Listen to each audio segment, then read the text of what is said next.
As we were talking about the application of the electrochemical series, and we have seen two application. First, the reducing power. Second, the EMF of the cell. And now the third application is feasibility of the reaction. Feasibility of the reaction. Now, what is the meaning of feasibility of the reaction?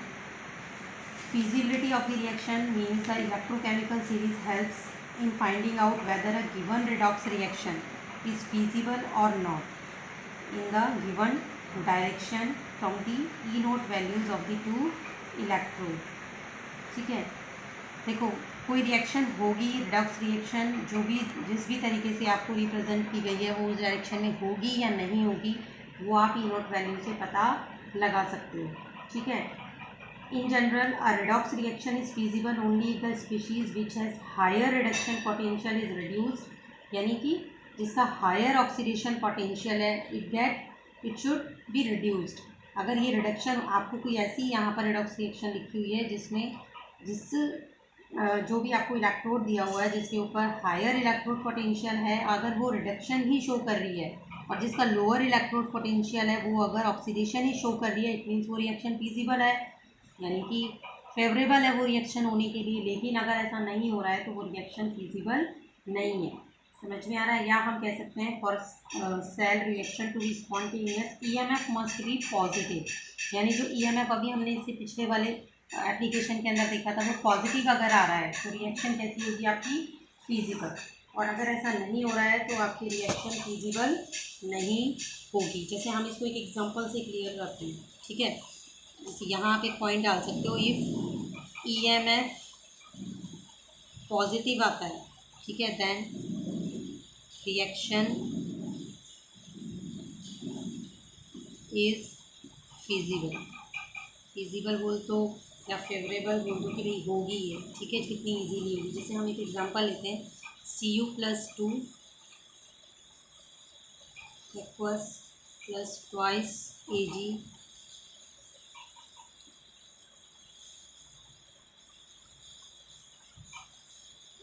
Copper solid plus twice Ag plus aqueous.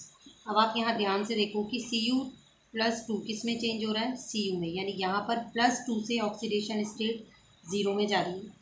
यहाँ पर Ag already oxidation state 0 में है और ये किस में change हो रहा है? Ag यानी कि +1 में. इसका मतलब +2 से +0 में गया, यानी कि यहाँ पर ऑक्सीडेशन स्टेट क्या हुई? रिड्यूस हुई. तो अगर ऑक्सीडेशन स्टेट रिड्यूस हुई तो यहाँ पर आप क्या बोलोगे कि इसका क्या हुआ? रिडक्शन. क्योंकि एक रिडॉक्स रिएक्शन के अंदर दो तरह की रिएक्शन होती है, रिडक्शन और oxidation. And in electrochemical cell there are two half cells, reduction half cell and oxidation half cell. तो this is the reduction half cell and this one Ag not Ag 0 oxidation state से +1 में गया. इसका मतलब यहाँ oxidation number increase हुआ तो यहाँ पर क्या हुआ? ऑक्सीडेशन. तो अगर ये ऑक्सीडेशन हो रहा है यहाँ पर तो ये किसकी तरह एक्ट करेगा? एनोड की तरह. और अगर ये यहाँ पर रिडक्शन हो रहा है तो ये किसकी तरह एक्ट करेगा? कैथोड की तरह. ठीक है, क्लियर है? अब आप यहाँ से देखिए, from electrochemical series if we see the electrochemical series then the E not value और कॉपर Cu+. ठीक है, E not value of Cu+, जब यहाँ जो आपको दिया हुआ है वो Cu+3 से Cu+2 में चेंज हो रहा है ना? सॉरी, इधर Cu0 में, तो यहाँ पर 0.34 होता है. ठीक है, तो इसका यहाँ पर ई नोट की वैल्यू कितनी होती है? कॉपर के लिए +0.34 वोल्ट. ठीक है, और इसी तरह से जो Ag है उसके लिए ई नोट की वैल्यू होती है +0.80 वोल्ट. ठीक है, कितनी होती है? +0.80 वोल्ट. इधर देखिए है ना, और ये यहाँ पर कॉपर की. तो अब आप ये बताओ कि जैसे जैसे आप इस इलेक्ट्रोकेमिकल सीरीज में नीचे से ऊपर की तरफ जा रहे हैं तो इलेक्ट्रो पोटेंशियल की वैल्यू क्या हो रही है? बढ़ रही है. तो इंक्रीज़ हो रही है. इंक्रीज़ होने का मतलब क्या हुआ कि यहाँ पर 0.80 ये वैल्यू ज़्यादा है, ज़्यादा पॉजिटिव है. ज़्यादा पॉजिटिव है तो इसका मतलब यहाँ पर क्या होना चाहिए था? According to the electrochemical series reduction. And यहाँ क्या होना चाहिए था? ऑक्सीडेशन. क्योंकि ये कम वैल्यू शो कर रही है। 0.80 is more than 0.34 and the value is both values are in positive value। तो आप देखो मैंने लिखा है स्ट्रॉन्ग ऑक्सीडाइजिंग एजेंट की तरह एक्ट करता है, लेकिन खुद का क्या होता है ऊपर, रिडक्शन। तो इसका मतलब 0.80 ज़्यादा है, तो इन दोनों में अगर कंपेयर किया जाए तो रिडक्शन किसका होना चाहिए, Ag प्लस का। लेकिन हमारे यहाँ जो अभी रिएक्शन हमें दी हुई है उसमें ये क्या शो कर रहा है, ऑक्सीडेशन। ऑक्सीडेशन शो कर रहा है ना, तो इसका मतलब क्या हुआ कि this reaction is not feasible. यानी अगर इस रिएक्शन को आपको फीजिबल बनाना है तो आपको इस रिएक्शन को रिवर्स करना पड़ेगा। यानी Ag प्लस आपको ये रिएक्शन इस तरह से लिखनी होगी कि Ag प्लस जो है वो Ag ज़ीरो में कन्वर्ट हो, यानी उसका ऑक्सीडेशन नंबर रिड्यूस हो और कॉपर का जो ऑक्सीडेशन नंबर है वो इंक्रीज हो। क्योंकि यहाँ पर कॉपर का ऑक्सीडेशन जो रिडक्शन पोटेंशियल है उसकी वैल्यू कम है, तो it should get oxidised and this one should get reduced. तो इसीलिए ये रिएक्शन फीजिबल नहीं होगी। समझ में आ गया सबको।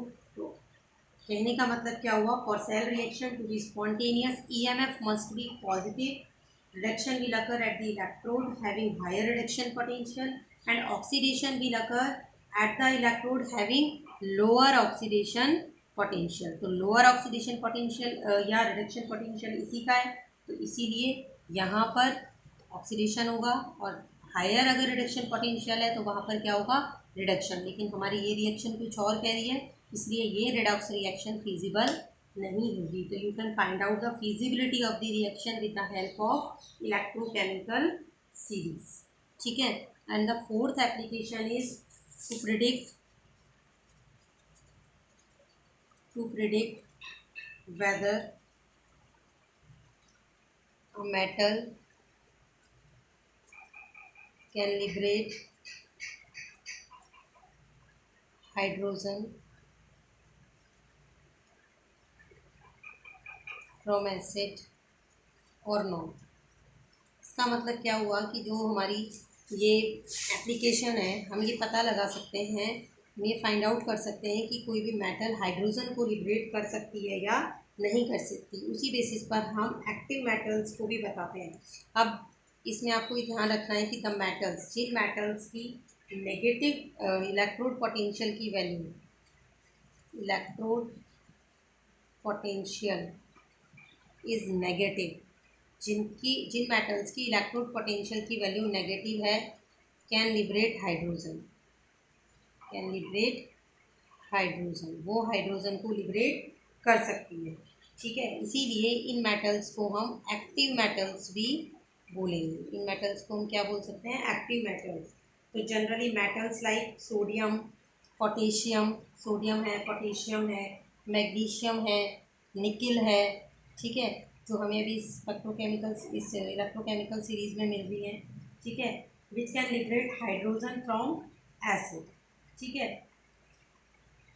जबकि जो हाइड्रोजन से ऊपर की तरफ आ रही हैं, जो मेटल्स हाइड्रोजन से, यहाँ देखो सेंटर में यहाँ हाइड्रोजन रेफरेंस इलेक्ट्रोड लिया हुआ है, तो metals which are below from hydrogen electrode can liberate hydrogen, but the metals which are above the hydrogen electrode can not liberate hydrogen. जैसे मान लो मैंने यहाँ लिखा Zn प्लस H2SO4। नाउ होना क्या चाहिए, यहाँ पर Zn H2 को रिप्लेस करेगा और रिएक्शन होनी चाहिए ZnSO4 प्लस H2। तो क्या ये रिएक्शन ठीक है? तो देखो इलेक्ट्रोकेमिकल सीरीज पर आओ, इलेक्ट्रोकेमिकल सीरीज पर अगर आप आओगे तो हाइड्रोजन से नीचे है जिंक, इसके इलेक्ट्रोड पोटेंशियल की वैल्यू कैसी है, नेगेटिव। मैंने लिखा है कि जो नेगेटिव वाला जो आपका मेटल है जिसके इलेक्ट्रोड पोटेंशियल की वैल्यू नेगेटिव है, वो लिबरेट कर सकता है हाइड्रोजन को। इसका मतलब ये रिएक्शन ठीक है। ठीक है, ये कर सकती है। लेकिन अगर इसी की जगह मैंने लिखा कॉपर प्लस H2SO4, तो ये रिएक्शन नहीं होगी, क्योंकि कॉपर देखो इसके ऊपर है ना, it can not liberate hydrogen, ठीक है, फ्रॉम दी H2SO4 या अदर एसिड, जो भी मिनरल एसिड है आपका HCl है कोई भी, वहाँ से ये H2SO4 में से H2 को रिप्लेस नहीं कर पाएगा। ठीक है, तो metals like zinc, magnesium and निकल can liberate hydrogen from the acids like HCl, H2SO4 etc, while metals like copper and silver cannot do so। तो only those metals can liberate hydrogen from the acid which have negative value of reduction potential. क्यों? क्योंकि जिनका reduction potential negative है उनका खुद का क्या होगा, ऑक्सीडेशन। तो यहाँ वो ज़ीरो से हैं, यहाँ पर इनका जब वो ZnSO4 में कन्वर्ट हो रही है तो यहाँ पर उनका ऑक्सीडेशन नंबर है वो इंक्रीज़ हो जाता है, ठीक है। तो इसीलिए, लेकिन अगर कॉपर ऐसा करता है और अगर उसका oxidation potential increase, reduction potential, oxidation number जो है वो इंक्रीज़ होता है, तो वो गलत है, क्योंकि according to the electrochemical series it should get reduced. इसको क्या होना चाहिए, रिड्यूस होना चाहिए। इसका ऑक्सीडेशन नंबर रिड्यूस होगा, इंक्रीज नहीं होगा, इसलिए ये हाइड्रोजन को यहाँ से रिप्लेस नहीं कर सकता। केवल ये मेटल यहाँ से इसको रिप्लेस, हाइड्रोजन को रिप्लेस कर सकती हैं। So generally the metals which comes below hydrogen electrode or having the negative value of reduction potential can liberate hydrogen, and the metals which are present above the hydrogen electrode and having the positive value of reduction potential cannot liberate hydrogen from the mineral acids. So these are the applications of the electrochemical series, reducing power of the metals, feasibility of the reaction, EMF of the cell, and to predict whether a metal can liberate hydrogen from acid or no.